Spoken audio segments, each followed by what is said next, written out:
नमस्कार, फाइटर समाचार में आपका स्वागत है। पेश आज 7 जुलाई गुरुवार दोपहर 2 बजे राजस्थान की खास खबरें। हनुमानगढ़ जिले के मक्कासर कस्बे में तेज रफ्तार कार ने बाइक को टक्कर मार दी। हादसा इतना भीषण था कि बाइक पर बैठे पिता और बेटी की मौके पर ही मौत हो गई, जबकि एक अन्य लड़की घायल हो गई। लोगों ने तीनों को जिला अस्पताल पहुंचाया, जहां डॉक्टर ने बाप बेटी को मृत घोषित कर दिया, जबकि घायल को इलाज के लिए भर्ती कर लिया है। सूचना पर जंक्शन पुलिस मौके पर पहुंची और घटनास्थल का मुआयना किया। एएसआई जसकरण सिंह ने बताया कि गुरजंट सिंह अपनी बेटी कुलविंदर कौर और उसकी सहेली रितु को कोचिंग सेंटर पर छोड़ने जा रहे थे। इस दौरान तेज रफ्तार कार ने बाइक को टक्कर मार दी। हादसे के बाद कार ड्राइवर मौके से भाग निकला। पुलिस ड्राइवर की तलाश में जुट गई है। सीबीएसई 12वीं बोर्ड के रिजल्ट में हो रही देरी ने राजस्थान के हजारों स्टूडेंट्स की परेशानी बढ़ा दी है। प्रदेश की सबसे बड़ी राजस्थान यूनिवर्सिटी में एडमिशन के लिए अप्लाई करने की आज लास्ट डेट है, लेकिन अब तक सीबीएसई 12वीं का रिजल्ट जारी नहीं हुआ है, जिसकी वजह से सीबीएसई बोर्ड से पढ़े स्टूडेंट्स राजस्थान यूनिवर्सिटी में एडमिशन के लिए अब तक अप्लाई नहीं कर पा रहे हैं। ऐसे में स्टूडेंट्स ने यूनिवर्सिटी प्रशासन से एडमिशन की लास्ट डेट आगे बढ़ाने की मांग की है। दरअसल राजस्थान यूनिवर्सिटी में 24 जून से 7 जुलाई तक अंडर ग्रेजुएशन कोर्सेज में एडमिशन की प्रक्रिया शुरू हो गई थी, जिसके तहत स्टूडेंट्स महारानी कॉलेज, महाराजा कॉलेज, कॉमर्स कॉलेज और राजस्थान कॉलेज में एडमिशन के लिए अप्लाई कर सकते थे। भरतपुर जिले के रूपवास थाना क्षेत्र के गांव बहरावली निवासी एक 70 वर्षीय बुजुर्ग को अपनी पत्नी की याद इतनी सताई कि उसने जिला अस्पताल के निकट स्थित एक धर्मशाला में फांसी का फंदा लगाकर आत्महत्या कर ली। बुजुर्ग इस धर्मशाला में गार्ड की नौकरी करता था। बुजुर्ग ने एक सुसाइड नोट भी छोड़ा है, जिसमें उसने स्पष्ट लिखा है कि वह अपनी मर्जी से आत्महत्या कर रहा है। सुसाइड नोट में बुजुर्ग ने आत्महत्या करने की वजह उसने पत्नी की याद आना बताया। पुलिस के मुताबिक बहरावली निवासी 70 वर्षीय नारायण की पत्नी भगवान देवी का करीब 1 साल पहले निधन हो गया था। नारायण सिंह के परिवार में 2 बेटा, बहू और पोता है। पुलिस ने मर्ग दर्ज कर ली है। धौलपुर कोतवाली थाना क्षेत्र के चौकीपुरा गांव में दर्दनाक हादसा हो गया। गांव में खेत पर काम कर रहे किसान सहित उसके भांजे की बिजली के तार की चपेट में आने से मौके पर ही मौत हो गई। हादसे को लेकर जनप्रतिनिधि मुरारी लाल ने बताया कि चौकीपुरा गांव में 40 वर्षीय कल्ला सिंह अपने खेतों में बुवाई का काम कर रहा था। इसी दौरान उससे मिलने के लिए मुरैना मध्य प्रदेश के गंगापुर गांव का रहने वाला 20 वर्षीय सौरभ खेतों पर पहुंच गया। इस दौरान अचानक खेत के ऊपर से जा रहा 11,000 केवी का विद्युत तार टूटकर मामा भांजे के ऊपर आकर गिर गया। दोनों की मौके पर ही मौत हो गई। कोतवाली थाना प्रभारी अध्यात्म गौतम ने बताया कि शव को पोस्टमार्टम के लिए मोर्चरी में रखवाया गया है। जोधपुर जिले के बालेसर थाना क्षेत्र के पास एक गांव में 30 साल के एक युवक ने 4 साल की मासूम के साथ दुष्कर्म किया। इस दौरान मासूम के माता पिता पास ही खेत में काम कर रहे थे। उसके चिल्लाने की आवाज सुनकर जब वे वहां पहुंचे तो हक्के बक्के रह गए। मासूम लहूलुहान थी और दर्द से चीख रही थी। इस बीच आरोपी फरार हो गया।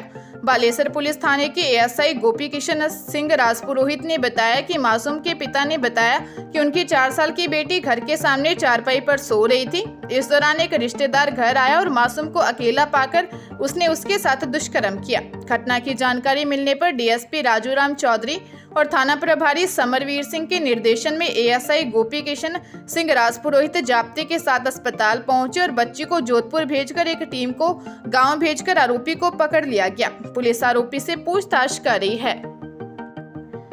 उदयपुर में हुए कन्हैयालाल के मर्डर मामले में एनआईए की जांच का दायरा बढ़ता जा रहा है। राष्ट्रीय इन्वेस्टिगेशन एजेंसी तालिबानी हत्याकांड से जुड़े दरिंदों की तलाश में लगातार छापेमारी कर रही है। इसी सिलसिले में एजेंसी ने पहली बार राजस्थान के बाहर किसी दूसरे राज्य में कार्रवाई की है। एनआईए ने हैदराबाद में हत्यारे रियाज के एक दोस्त के घर रेड कर उसे गिरफ्तार किया है। सूत्रों का कहना है कि पकड़े गए आरोपी और रियाज पाकिस्तान के कट्टरपंथी संगठन के लिए काम कर रहे थे।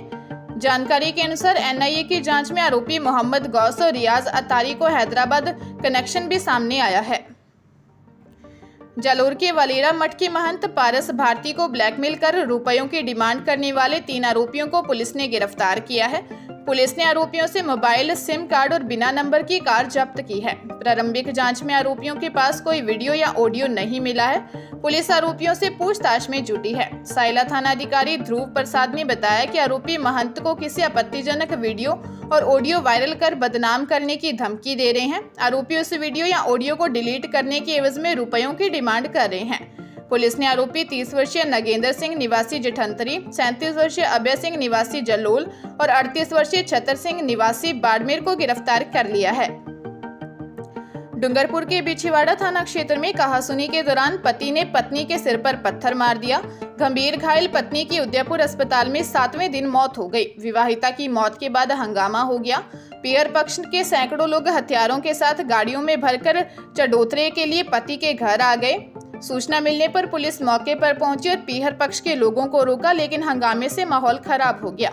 एएसआई प्रभुलाल ने बताया कि शिशोद गांव निवासी मुन्नाबाई डामोर के साथ पति दीपक ने मारपीट की और सिर पर पत्थर मार दिया। इलाज के बाद मुन्नाबाई की मौत हो गई। पुलिस ने हंगामे के बीच लोगों से बात कर निष्पक्ष कार्रवाई का भरोसा दिलाया, लेकिन परिजन आर्थिक सहयोग की मांग को लेकर धरने पर बैठ गए। पाली जिले में एक एएनएम के साथ काम करने वाले कंपाउंडर उसे डिलीवरी करवाने के बहाने साथ ले गया और रेप किया। बाद में शादी करने का झांसा दिया, लेकिन शादी नहीं की। अश्लील वीडियो फोटो वायरल करने की धमकी देकर बार बार उसे रेप करता रहा, जिससे वह गर्भवती हो गई। बेटी को जन्म दे दिया, लेकिन दूसरी जाति की होने के कारण आरोपी ने अपनाने से इनकार कर दिया।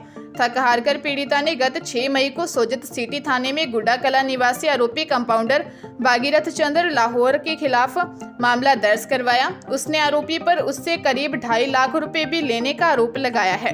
मामले की जांच सीओ सोजत सिटी हेमंत जाखड़ को सौंपी गई, लेकिन 2 माह बाद भी आरोपी को गिरफ्तारी नहीं किया जा सका है। ऐसे में पीड़िता ने एसपी से मिलकर न्याय की गुहार लगाई है।